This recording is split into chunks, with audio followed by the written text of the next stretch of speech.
Сначала были травы, а только лишь потом таблетки и химически синтезированные лекарства. Травы исследованы вдоль и поперек, из них выделены активные вещества, а также определены оптимальные дозировки, которые помогут лекарству с травами в составе сработать, не навредив при этом. Полезных трав масса. Двигаемся от проблемы, начнем с кашля. Как образец для анализа компонентов взяли недавно появившийся сироп от кашля Umbrella Broncho. Кстати, 5 экстрактов в его составе стандартизированы, что является признаком безопасности и качества. В аптеке вам его порекомендуют как универсальное средство при любом кашле. Разбираемся почему.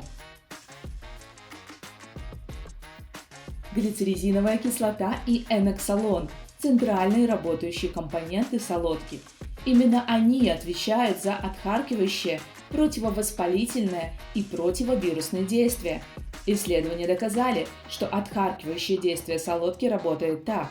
Лучше выделяется внутрилегочная смазка, а реснички, которые помогают очистить дыхательные пути от мокроты, работают активнее. Именно поэтому солодка эффективна при влажном кашле. Кроме того, глицеризин способствует созреванию иммунных клеток, а это значит укрепляет иммунный ответ организма на вирусы и бактерии. Благодаря противовоспалительному действию произойдет облегчение даже сухого кашля, першения, а также боли в горле.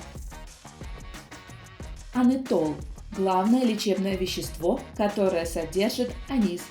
Анис обладает отхаркивающим эффектом, уменьшает одышку, поэтому подходит для лечения кашля, бронхитов и ларингитов.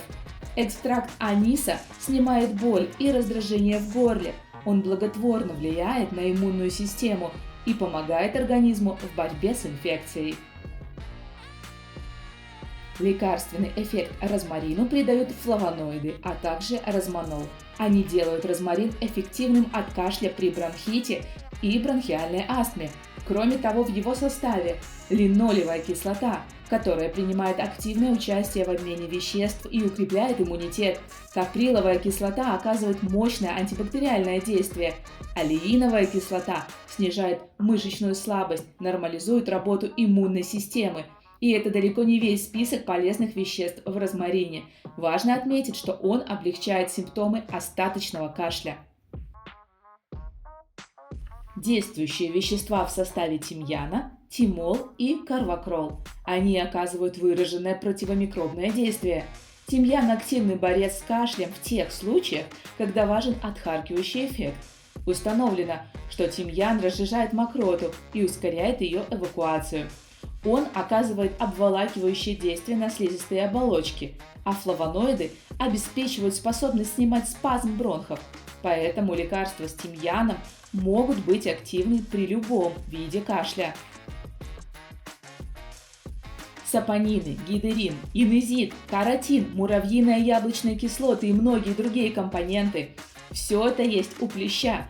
Вот почему он оказывает антисептическое, противовоспалительное, отхаркивающее, мочегонное, гипотензивное, ранозаживляющее и даже спазмолитическое действие. Доказано, что плющ незаменим при влажном кашле и в составе хорошего сиропа. Содружество экстрактов, перечисленных в этом видео, обладает разносторонним действием. Именно поэтому они собраны в составе Umbrella Broncho и готовы помочь вам вне зависимости от причин и характера кашля, как при сухом, так и при влажном, даже если вы еще не успели посетить врача. Каким бы натуральным ни был состав, всегда важно читать инструкцию. Производитель стремится нас обезопасить. Например, Umbrella Broncho можно принимать по 5 мл 2-3 раза в день во время еды. Рекомендуемая продолжительность приема 7-8 дней.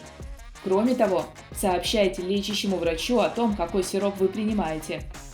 В комментариях ждем рассказы о ваших любимых травках от кашля. И будьте здоровы! Благодарим вас за лайк и подписку. Поддержите нас, чтобы нам было проще делать еще больше полезных видео.